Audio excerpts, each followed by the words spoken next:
mvukila mufioti na mwa filetar parce que vous voir dans la visite mingi la souka va visiter tout ça, il faut vous libérer votre nyonso. Voilà. Alors même ça là tout comme ça déjà promesse la journaliste qui lumba bubu yai en tout cas il faut nous voir dans la belle kitwadi to solo la bana matadi parce que mambo ke mingi ya kutubila. Très bien. Alors fallait vraiment to quiza tout est à dioko katula mwanzi. Voilà. Ça me peut éclairer bana matadi qui a soutenir le chef de l'État à 100%, parce que beto la Congo central, beto qui a bénéficié mingi, n'a pas action chef de l'État. Alors il faut de temps en temps te voir en contact, n'a pas na batadi, to solo la ka, si tu n'as pas occasion mutinguya, il peut appeler ça beto ya ou en tout cas beto qui a tege ya ouvé. Il faut kaka to quiza, to solo la n'a pas na batadi, parce que ba onde que na partout kwenda même na inza vimba ngeme gatuba ngeke mwana matadi considération que vanda mutindo akaka. Voilà. Donc il que peuple mo aussi un peu spécial. Voilà. De partout nsango be poindaka na ba mambo nyonso si les plans ya batomayele si les plans ya batuke sambilaka si les plans ya ba saper si les plans ya de mambo nyonso. Voilà. On va pour international nyonso awa yakelo matadi en tout cas il y a que le peuple matadien, que le peuple mossi, qui a un certain prestige à travers Inzavimba. Merci.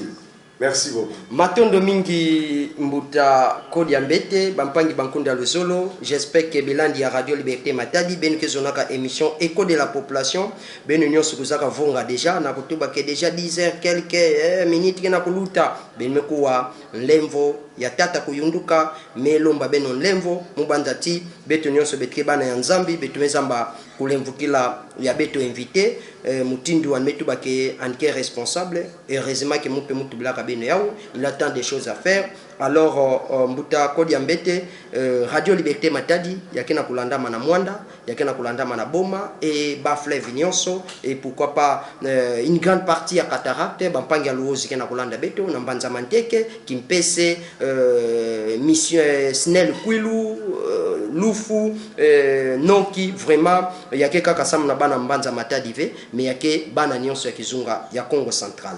Sans plus tarder, ngeme tuba déjà Congo central tombanza Matadi yake les partis qui na ko bénéficier mingi soutien ya chef de l'État, c'est-à-dire y avoir la population qui na ko bénéficier mingi na part ya chef de l'État, ou aussi chef de l'État qui na ko bénéficier mingi na part ya population. Toke tubila ya après mais aba ki vuni mukudi ya ngevana to kwenda ngudi ensemble betkena tubila bubu yayi les engins politiques de l'air, c'est-à-dire mambo metadi la politique ya tango yayi ya betke tubila bubu yayi na kati na yawu betke bana na niveau national pe betke kita na niveau provincial. Na niveau national to kwenda kwani na bunkufi déjà kukondo kwani kupesa kinkulu le chef de l'État Monsieur Antoine Félix Antoine Tshisekedi Tshilombo, président de la République, travaille en coalition. Coalition en kena kusala yakele cash FCC ou FCC cash. Quelque part nkango kena kudi ya Kivu que c'est comme si ça ne va pas. Même vous-même de l'IDPS, il y a des cadres, il y a des militants qui n'ont se lamenter, ça m'a kutuba que vraiment ma réagi na to di kwela ina ya kena ko sala Mbo TV que chef de l'État andiko kisa mabanza nandi na nkango. Maintenant vous êtes les cadres de l'IDPS, mais quelque part il y a des cadres de l'FCC, bamos bakena tuba ke mariage yeko ni ambote, même les chefs de l'État quelque part na tuba mariage ki ambote. Mais tuba bube betke teta didioko ko katula mwanzi. Nini ngeke tubila na nkango na diambo meta la coalition FCC cash. Marche ke ambote, sikana yake ambote na sensi nini e kana yake ya yimbi kienzula bana Congo central, bana mbanza Matadi. Baba Kosa, qu'est-ce qui ne va pas avec cette coalition FCC Cash? Matondo mingi mpangi journaliste. d'abord mais sepela na mutindu nemekuza tuba awa chaîne yai yake na kuarroser presque toute la province du Congo central. Alors mais profiter de l'occasion pour faire ça quand on beto nyonso ya Congo central mbote mingi muvutuka na Kivu wange betoke na coalition Cash FCC. Yake première expérience la vie politique ya Congo. Voilà. Parce que depuis 60 Boubouyaï, souvent la politique à Beto a évolué na façon aussi Yaimbi. Na 60 président Kassavou Mebaka pouvoir, ba on a premier ministre Lumumba, Moeba Wizana qui est élevé, c'est tout à fait normal, ba vanda ba jeunes gens et à peine indépendance, expérience malgré maïe là-bas, mais expérience vanda mingi fait peut-être il y a vous ça là qui va vous se brouiller. Mais sinon il y a vanda une affaire, c'est comme une coalition parce que le premier ministre Lumumba il y a défendu la majorité dans le Parlement. Alors il fallait le gouvernement, le premier ministre il a la partie majoritaire dans le Parlement. Mais même on a déjà la première expérience en haut, il y a Zimbabwe. Tu m'as évolué. Nansuka, même président Kassavou Boyanimosi, vous avez un problème.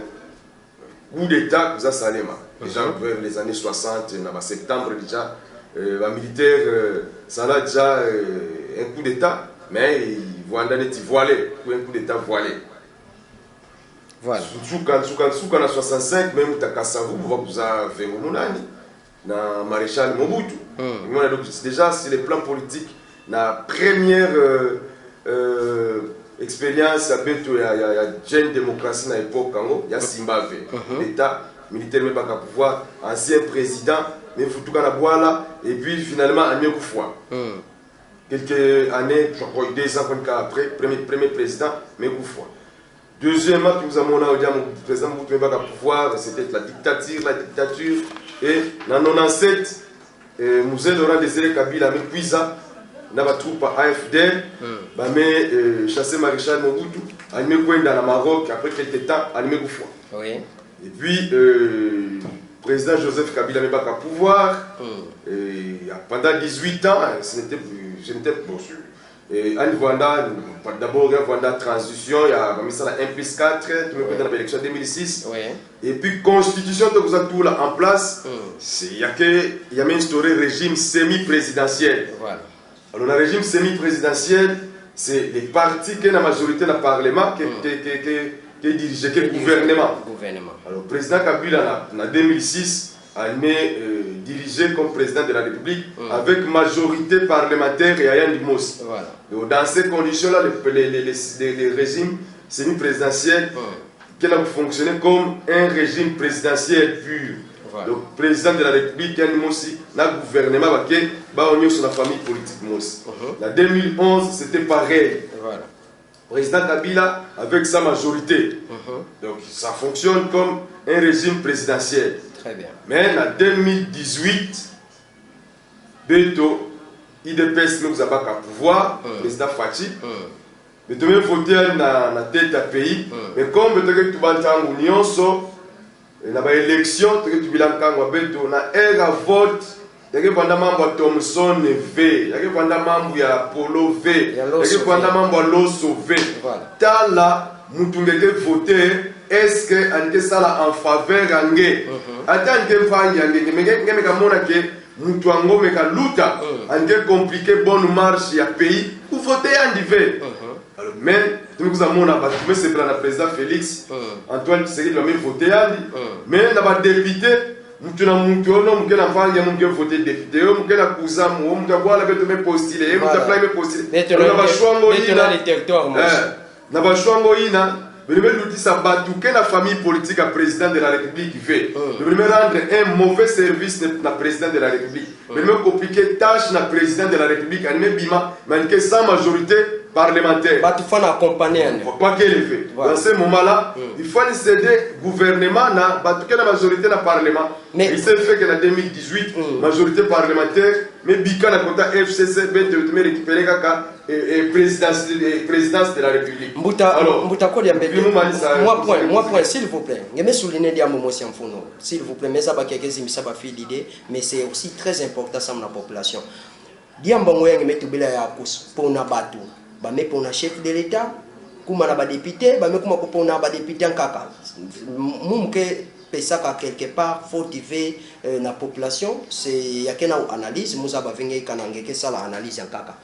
Ngeke vraiment sûr que ba élection façon l'outilaka to kwenda na nsiko ya batulaka ya sei ya ngemo na veke ya zabaka ko compliquer population. Est-ce que ce n'est pas une politique là ça mna bapanga beto ina vwanda ka diriger que déjà bazabaka déjà côté ya ku voter pendant volontairement la population que voter ba ve que ba va vwanda ke Mbuta Kodi Ambete maybe mana 5000 voix Moïse Mvumbi mtu wa FCC 1000 voix. Alors sika na bendi mkonda kana logique ya 2006 2011 Mbuta Kodi Ambete ke bima parce que yandi ya opposition alobika beto tout la loi ina sei. Est-ce que ce n'était pas aussi une raison ou une politique qui n'a pas battu la piège dans la population?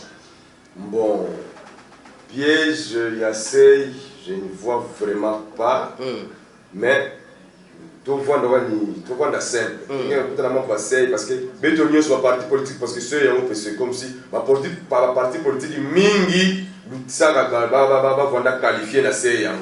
Donc c'est presque tous les grands partis politiques qui vont qualifier la CIA. Mais la ère à vote n'est pas que membre, plus la ère à vote.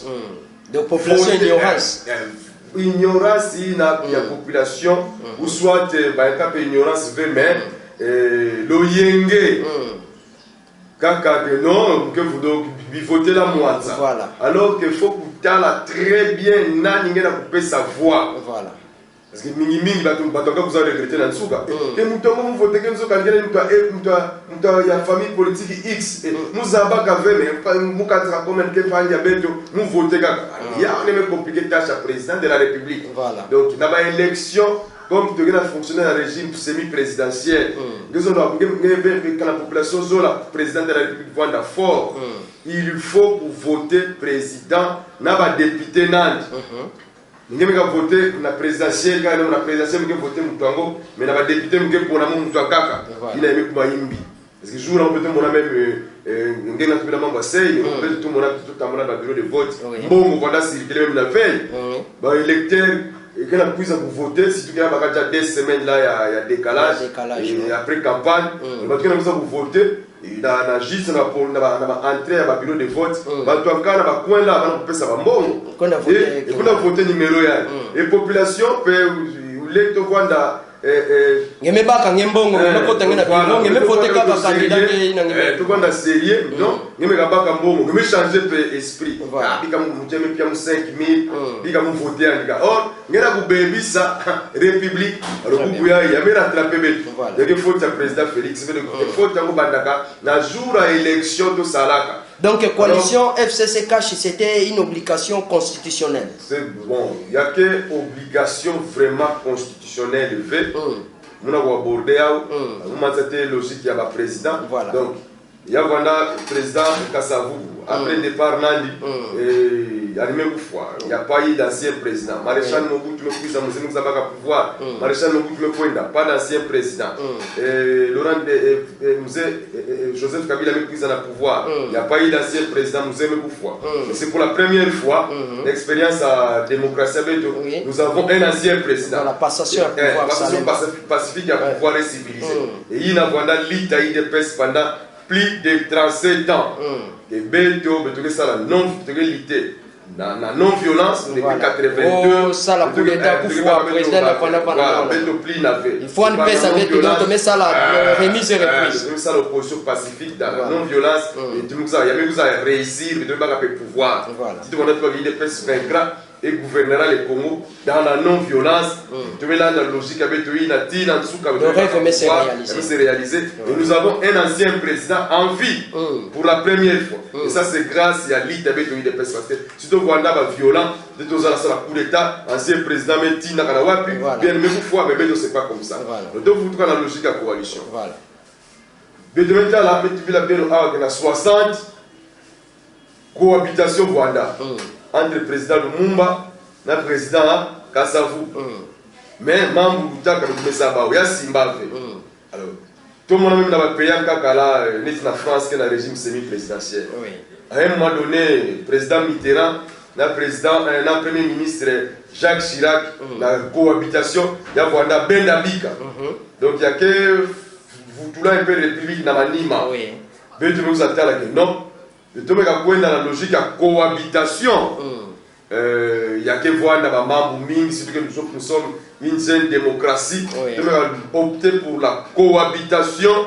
Il y a que voir dans la difficulté plus qu'il y a dans la coalition. Voilà. Alors, le président Félix, très stratège qu'il est, très intelligent qu'il est, très visionnaire qu'il est, nous avons dit non, au lieu de prendre la cohabitation, tout ça là, coalition, n'a pas tout en Kakaï, n'a pas dirigé la République avant Beto, ou que tout ça là, ensemble. Et là, il faut avoir un grand cœur, comme président Félix. Parce que ce n'est pas facile, la bête au milité pendant que la mine dans pas signon sur batui dans même moni sabet, même batui dans même moni sabet on passe au kanga, ou fois bête, ou voulez mettre massage, la gaz lacrymogène, mamou mingi batui en oka kaina, il faut de travailler là-bas pour l'intérêt de la République. Parce qu'on n'allait pas quand même brûler la République à cause de la maman brûlée interne. Et comportement, il y a en Afrique. En tout cas, c'est Nelson Mandela la capacité de dépassement et après le régime apartheid, il y a pouvoir, il y a travailler dans l'Afrique du Sud, il y a noir et même dans le si allié à Mindele, ça veut combattre Mandela, puis ça, ça veut être exemple en Afrique, c'est seul Mandela, Salah et Monissa Beto, comportement on peut pardonner les gens qui vous ont causé du tort par le passé. Pour la deuxième fois, nous avons le président Félix en acceptant la coalition. Et pour l'intérêt de la République, ensemble, et on ne perd rien. Parce que si tu es dans le régime, il y a cohabitation ou confrontation, c'est la population qui va être perdant. Or, les pays ont un retard mingi en termes de développement. Alors, tu vas continuer à avoir considération si il y a pas tout ça, la République qui est dans l'entour la vie. Et même, de toute façon, Jésus va tout parce qu'il faut savoir pardonner, même 77 x 7. Et ça, c'est dans la qualité, il y a le président de la République, il y a des membres IDPS, il y a une coalition ensemble là-bas. C'est vrai, là où Batouké ensemble, surtout que logique politique motivée, la même vision politique, c'est tout à fait normal que les membres fait voilà. Mais, maillé la beto, expérience la beto, il y a pour ça que beto malembe pour mettre fin à la divergence entre cash et FCC pour l'intérêt de la République. Ça on a intérêt à beto motivé. Tu as la Congo, tu as la Bana ya beto. Tu as la logique il y a mutu. L'État a 10 ans, 20 ans. Bana ya mutu kapu tu ça va aux chances na RDCA. Donc, le président Félix, qui a malembe, na coalition des temps, même si le problème c'est là où vivent les hommes, capacité pour résoudre le problème, il y a aussi ça là que tous voient dans les grands hommes. Et le président Félix Tshisekedi est un grand homme politique, on a prouvé même à travers le monde, en tout cas pour Kamwa, que comment, malgré le régime il y a coalition, FCC, mais nous nous en sortons quand même tant bien que mal. Donc, tu vois avec na pessimiste tu vois na pyromane tu vois na batima ingi tu fais sa chance na RDC tu fais sa chance na coalition c'est déjà presque 2 ans depuis que nous mingi les populations de RIA tu baka mayele toute la façon coalition na ku tambudi là pour que na 2023 et de voter président Félix, donc une majorité à tous les niveaux. Il y a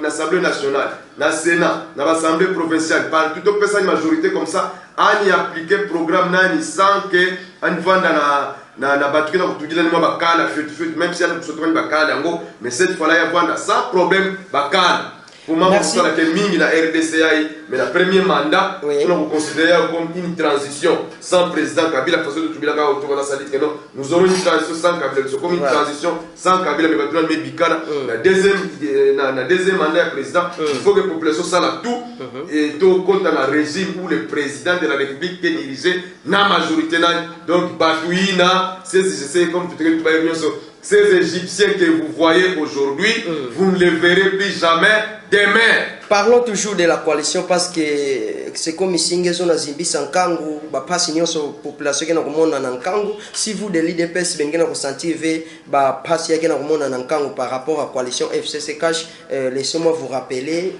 étant que porte-parole du peuple, j'espère que la population peut couper sa point de vue toujours dans membre de la coalition.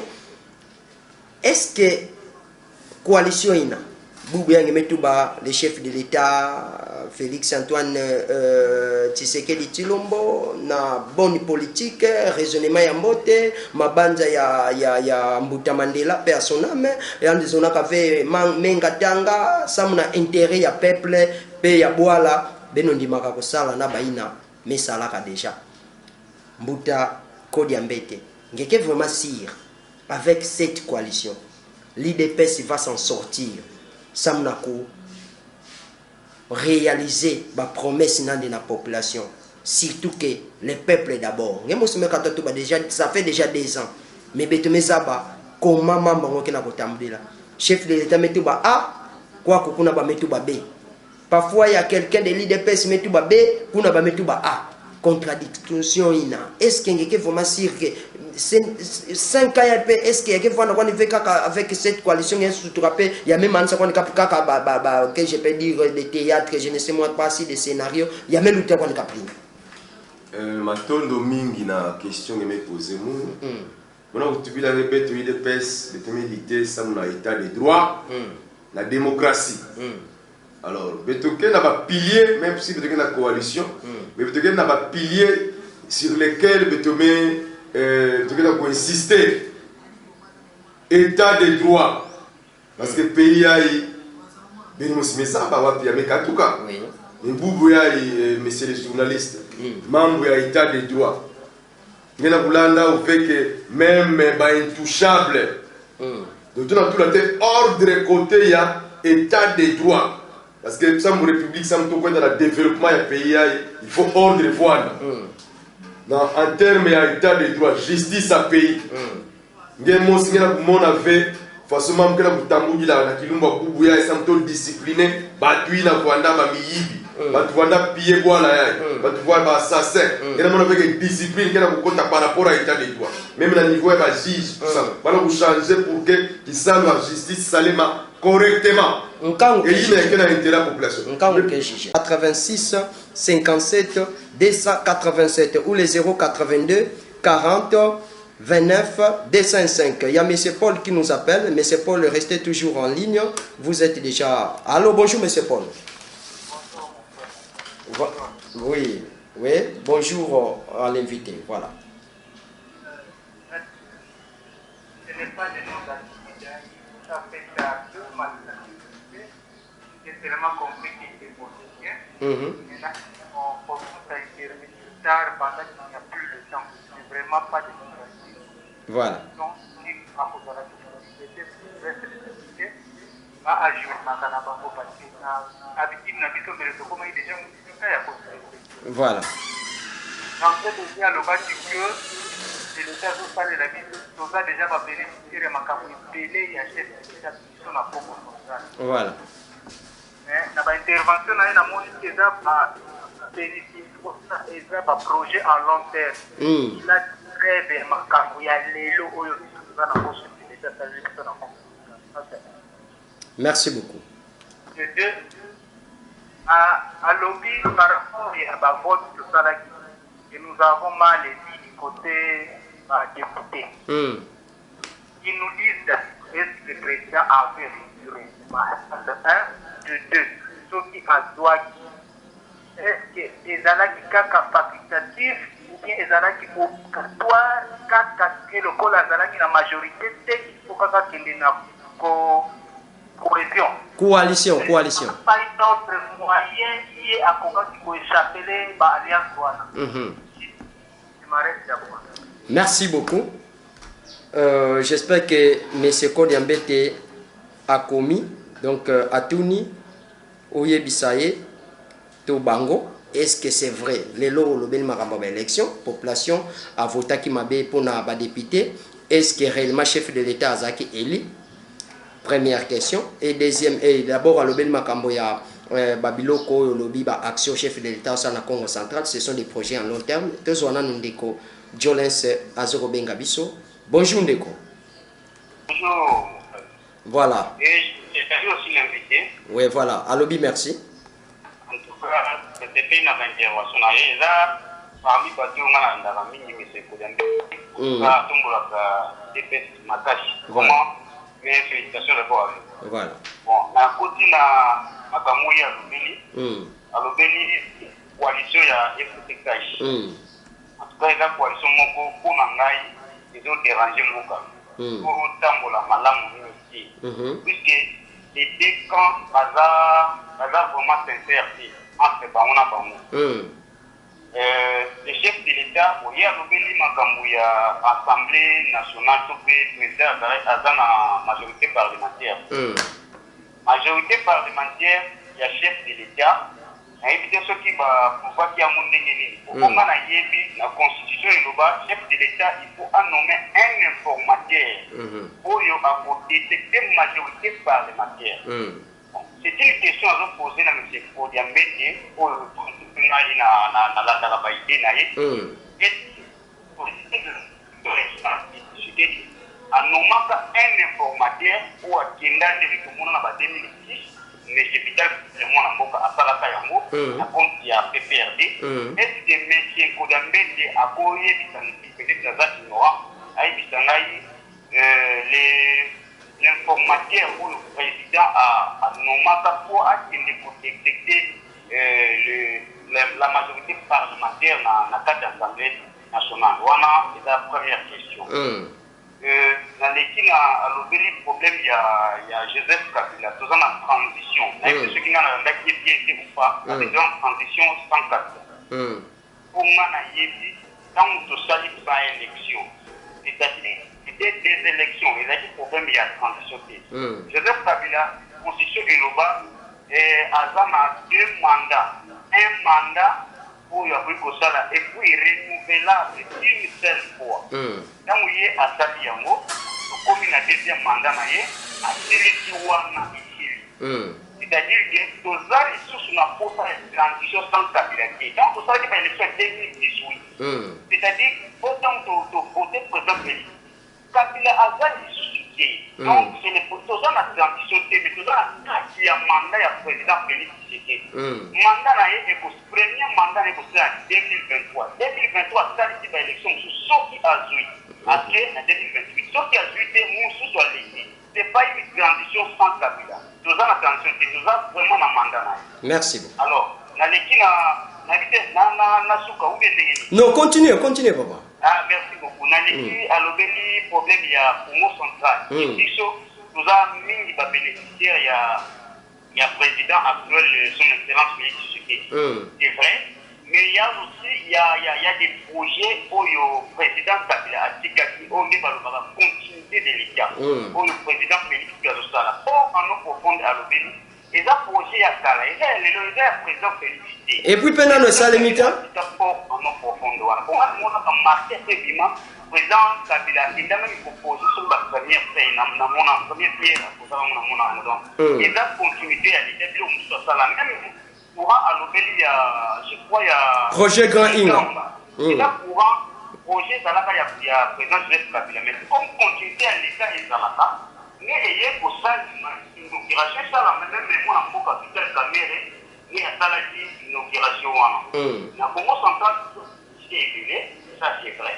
Dans l'équipe, l'élection à l'obéli, non élection, ils allaient maintenir les bon, les prédécesseurs ont été à l'obéli. Là, on a été mission d'observateur pour il y a vote. Il y avait une fois compilation ici là maman compilation ici là kati par résultat ici na Kinshasa na yédité est-ce par député nous on a le biso peuple de voter qui na compte FCC au bas de la majorité ada azo rassurer biso ya solo biso comment peuple de voter qui va député wana malgré peuple là il va dire que bato na bataya qui pendant 18 ans et azo rassurer biso ya solo biso de voter donc bato wana pour y a des observateurs baloba qui non compilation ici là des résultats donc la suite na wana répondre non. Merci beaucoup. Alors, je pense que notre invité a causé la droit à parole parce que moi, ma cambre belé à répondre dans bande kobino bobenga bolimbisa. Mais je vous signale que cette émission,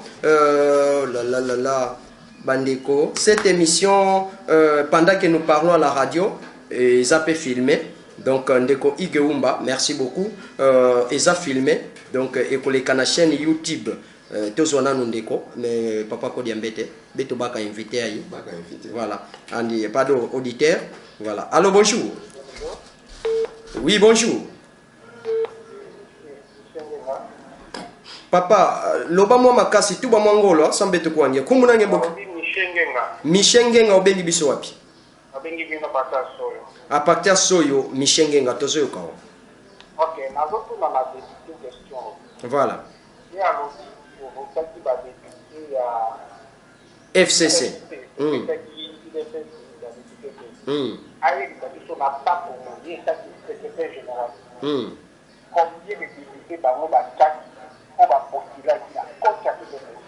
Voilà. Deuxième question. Pourquoi avoir la transition sans Kabila? Vous allez honnête. Quand vous avez l'autre, vous avez la moitié. Vous avez la coalition, vous avez la transition. Vous avez la coalition, vous avez la transition sans bilan. Vous avez la honnête, vous avez la libre envers bilan commun. Parce que vous avez la seule chose qui est facile de temps. C'est l'activité pour FCC à Zokale. Aïe, c'est-à-dire, là, nous avons calé Moninga. On a convoqué Moninga. Voilà.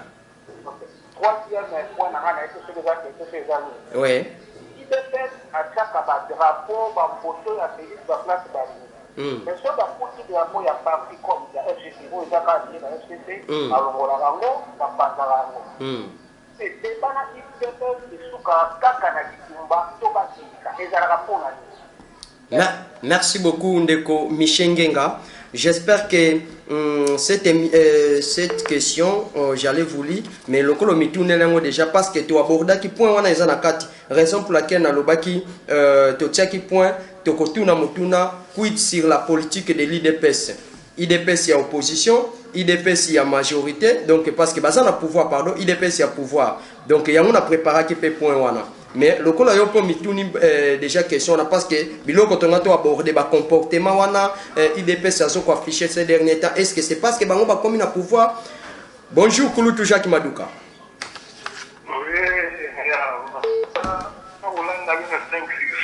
Voilà. Mbote angeyo pe na invité tema na kusonika ba question beno. Donc ametu ba mbote. Ah, ça va. Nous allons compléter la question na nyonso ina bima sa tumba vana. Tout le monde a préparé na tekila ka baba mutino yani akina kutubila vana ke babeta la mbote, babeta la mbote mais tuka nao.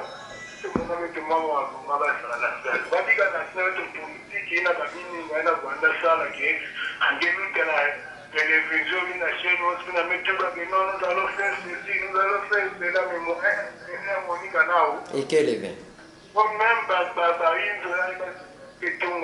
province ya Congo central, tu vas pas que Matondo mingi. Alors, Bilandi à Radio Liberté Matadi, Benukena Kulanda Beto, écho de la population. Na minute ya ke mosia émission ke lutaka na kati ya Radio Ralim, mais à ce net moment bake na ku filmer ya ou na ingénieur Igeumba. Donc sam na baina ke sadila ka chaîne ya YouTube, benyos ke sadila ka YouTube, ngeme kotaka na YouTube, ngeme bula chaîne na kati ya YouTube, ngeme bula kaka JNZ. Donc JNZ News TV.1. Donc, beto bakate Papa Don. Papa Don me boucle la beto. Bonjour Papa Don. Allô Papa Don. Ah, allô Bimbote na pas comment. Allô Bimbote. Ah ouais.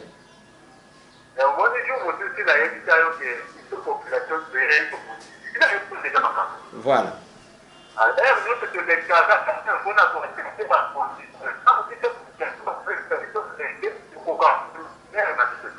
Voilà. Papa Don, s'il vous plaît, bougez dans moi mon place aux autres m'entrecoupé, aux autres miaulés, son et autres bien tes papa a raison.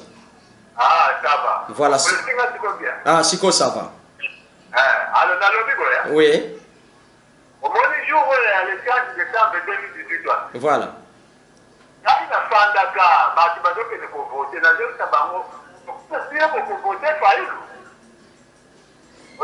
Voilà. Wana mutuna opoza kabango.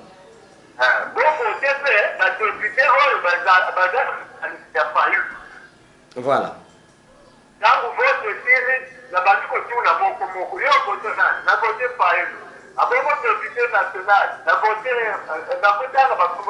Non, kotanga ba kombote, osala bango publicité.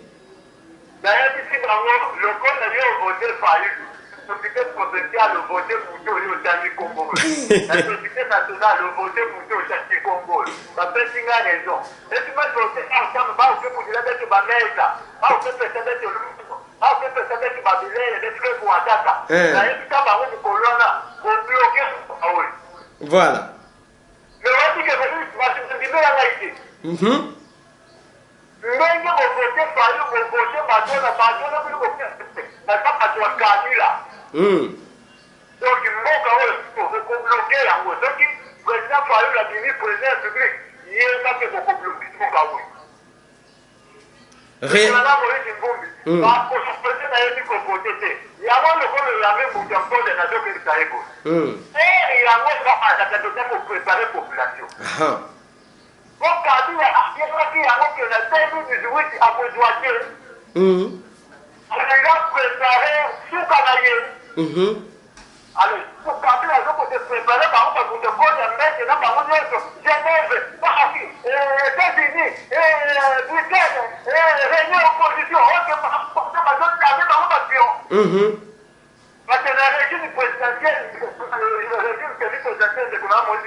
Yamakasi, là je sais. Là... Voilà. Donc, Félix, c'est quelqu'un qui reconnaît la majorité. Un problème, c'est pour la main. Il faut qu'on félicite Félix, c'est quelqu'un. De hasard mobile. Bon, ça, tout le monde a la Félix, c'est quelqu'un qui fait. C'est un côté là. Félix, c'est quelqu'un qui fait un côté là. Il est aussi. Donc, oh, yazo sala, yazo laksa kiaza mobile. En tout cas, dans le bal, il faut que l'on va faire ce qu'il dit pour la main. Wana évangile selon Papa Don. Oh. La compétition qui dans l'exhibition on a commencé ça. C'est pas pour moi. C'est pour l'antiquité. Et ça la mais ça projet Kabila tika qui? Allô? Nalobi eza projet Kabila tika ki yo yebite ke nzela wana ya boma mwanda matata poni opa kenda ko sala akenda ko tala no bongo saka tika ki mbongo na kesi yango Félix ayeko réaliser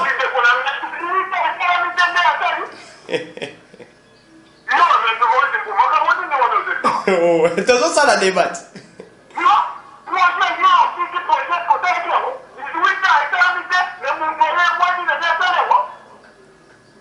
voilà.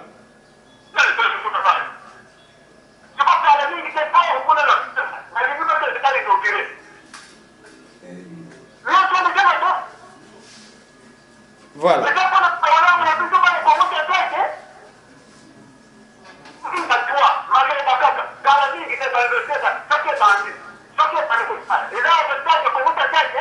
Olobi bien soki, bongo soki e bandite.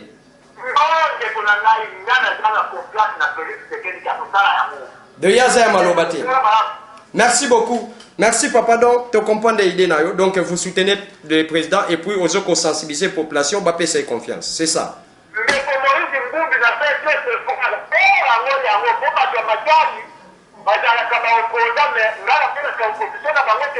Merci beaucoup. On va en parler dans les prochains jours. Ah, c'est ça.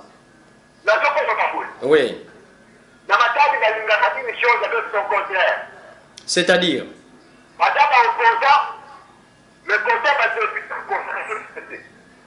c'est que baye baka eloko baluka raté.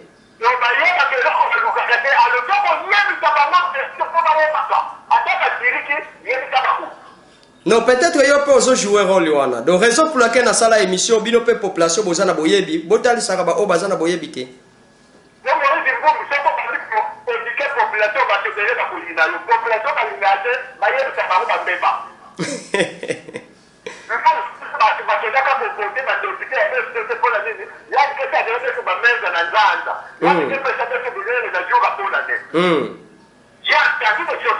Très bien.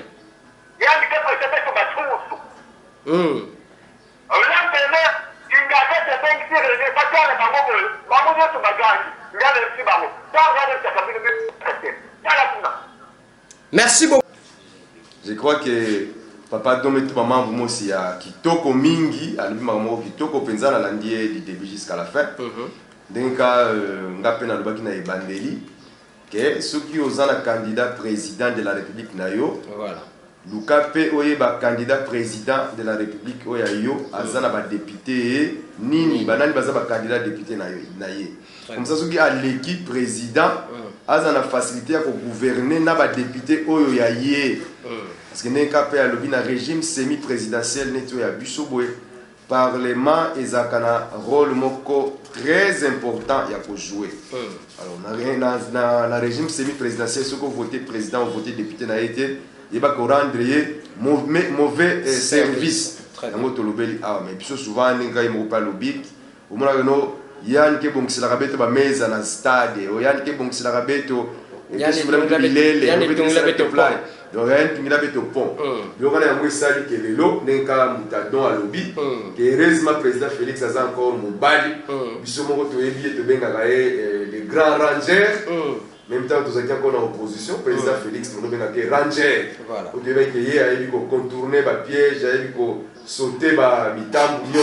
Donc, un grand ranger. Il faut que le président Félix dans la situation pour gouverner encore Mboka et puis vous s'en sortir. Nenka papa don à lobby que nzela ya mwanda depuis antiquité zalate mais yango siko levé salami même ceux qui osent c'est que ça va projet projet ce que tiki yango faut réaliser yango mtu a réaliser ce que bandi eloko au achever construire sans achever c'est détruire. Donc tant yo on sali projet mais bon moi projet ngo nyonso ko tiena ba poche boneti ba projet ko kangalonzo ko sali projet mais etambora te pombo motu ko tiena ba poche on sali projet ko tonga nzela salamité parce que ko tiena bongo na ba poche ko sali projet bo chakura na kamba bo tiena parce que bo tiena bongo nyonso na ba poche na bino muto ya ye albi mba bo tiena bongo na ba poche zate a réaliser